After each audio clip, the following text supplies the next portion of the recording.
Buenas noches, amables televidentes. Sean todos bienvenidos una vez más a su espacio estelar, Encuentro Directo en este sábado.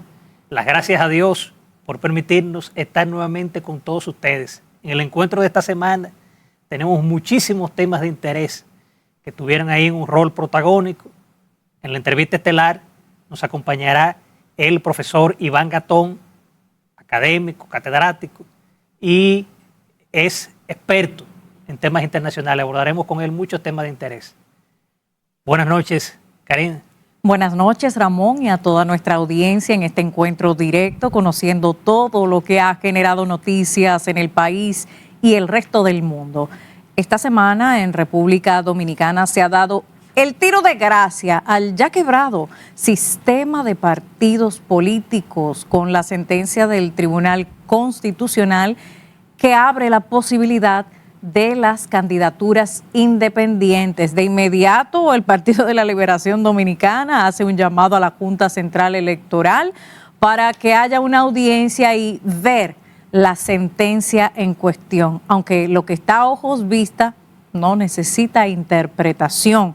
Igual del plano político, nos vamos al plano del narcotráfico. Se habla de una lucha agresiva en contra de este crimen internacional. Sin embargo, llama la atención, Ramón, porque mientras nos hablan del alijo más grande que jamás se haya decomisado en nuestra nación, al mismo tiempo nos refieren que se tuvo que incinerar prácticamente de inmediato, porque en la República Dominicana no hay un lugar posible en donde guardar esta cantidad de casi 10 toneladas. Para que tengan una idea más concreta, en equivalencia, 20,000 libras del polvo blanco. Pero me llama la atención porque ¿cómo podríamos siquiera sugerir, Ramón, combatir este crimen del narcotráfico si no tenemos las condiciones para almacenar la prueba del delito? Es insólito también, además de los temores, fundados o no, de que pudiese desaparecer, pero si desaparece bajo la custodia de las autoridades, entonces es una manifestación abierta de que las autoridades forman parte también del problema. Sí, porque ciertamente, como tú bien señalas, Karen, se habla casi de 9,5 toneladas de esta tonelada hallada en 2 contenedores en el puerto multimodal, que se dijo inicialmente que dichos contenedores llegaron en una embarcación que había salido de Guatemala y tocó Honduras, pero el presidente de Guatemala, el señor César Arévalo, declaró que ese alijo de cocaína fue encontrado entonces aquí en República Dominicana. Luego aquí las autoridades dominicanas lo habían reconocido, y aunque públicamente en nuestro país no se ha dicho nada, simplemente el Ministerio Público declaró que la indagatoria era compleja. No, complejo será, Ramón. ¿Tú crees que hacer silencio por parte del gobierno de la República Dominicana, después de que el presidente de Guatemala, el señor Arévalo, ha dicho públicamente que el contenedor salió limpio, vacío de su país y también en la escala que hizo en Honduras, y que la contaminación fue realizada en suelo dominicano admitido por las autoridades que no han declarado públicamente tal cosa? Pero solamente hay 2 opciones. Uno, que como no pudiera extrañarnos, el presidente de Guatemala tenga información privilegiada y ha soltado la sopa, como se dice en la región, número 1.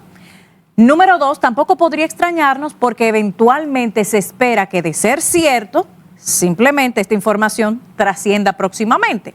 Pero también está la otra parte, de que las autoridades dominicanas, luego de que un presidente establezca estas declaraciones, haga silencio y solo responda que próximamente estarán haciendo una nota o un comunicado al respecto con la DEA y la DNCD. ¿Y cuántos días han pasado desde entonces? Estamos hablando desde principios del mes de diciembre y ya vamos para la cena de Nochebuena, Ramón.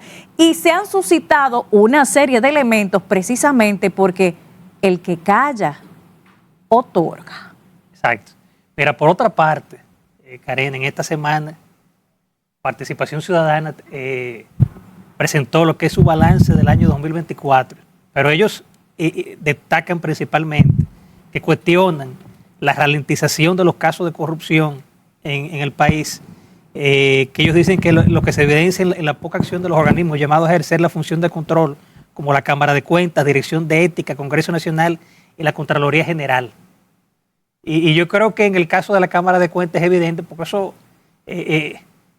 los que dirigen esa Cámara no han dado pie con bola con ningún caso que presenten casos de denuncia y de cosas como deberían de presentarla. También hablaron del desempeño de la economía dominicana, que se destaca a la cabeza en el continente, tanto por un crecimiento que ronda el 5%, como por la estabilidad y control de la inflación, el nivel de endeudamiento que sigue aumentando. También ellos dicen que el año mostró importantes avances en la organización de las elecciones municipales, congresuales y presidenciales, aunque disminuyó la participación de la población. Pero con los casos de corrupción, ese es un dato preocupante que mostró Participación Ciudadana. Lo preocupante es que los que representan a Participación Ciudadana sean parte del problema.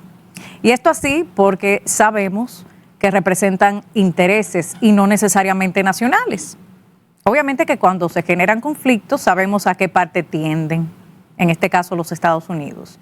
¿Qué ha pasado? Básicamente el gobierno está compuesto por miembros destacados de esta organización cívica, no partidista, pero que forman parte del gobierno en República Dominicana. Un ejemplo concreto es quien encabeza compras y contrataciones públicas. O sea que si vamos al fondo, es hasta paradójico que se refieran a la ralentización en temas de corrupción cuando tienen a los suyos dentro del tren o en este caso del barco, que eso sobra. Porque se supone, de ser cierto todo lo que ellos declaran, pues qué mejor momento y oportunidad que desde adentro cambiar las cosas y llamarlas por su nombre, pero ha sido todo lo contrario, a un punto tal que, aunque entendemos está básicamente de más dentro del gobierno dominicano actual, pero hay una institución que se supone vela por la integridad y la ética gubernamental dirigida por la señora Bosch. Y está declarado precisamente esta semana que 23 instituciones del gobierno no pasan la prueba en transparencia. Y esos son los que nos van a dar a nosotros lecciones de moral sobre el cumplimiento y la responsabilidad que alegaban, por ejemplo, con medidas desmedidas, como aquella de requerir los servicios de pagos en facturas eléctricas, del agua y las cosas que son personales de cada quien, involucrando hasta terceros que no tienen nada que ver con la función pública. Ciertamente hay algo que voy a rescatar de esos comunicados. Se comienza por casa. El día que el gobierno siente con el ejemplo y no con el discurso lo que reclaman, entonces podría ser que ética gubernamental tenga algún sentido. Pero mientras se presenten estos casos, incluso desde la entidad en cuestión, en donde la transparencia es la que encabeza la lista, no podemos hablar de lucha contra la corrupción, porque esa opacidad es precisamente el sello que todo lo tira por la borda. ¿Y saben cuál es ese sello dentro de la corrupción? La impunidad, Ramón. Porque sin transparencia es un aplauso a la impunidad y por eso sigue ese trayecto, lamentablemente, cada vez más a la franca y descarado de la corrupción en la República Dominicana. Por eso, cuando se habla de la ralentización en los casos de corrupción, presten mucha atención.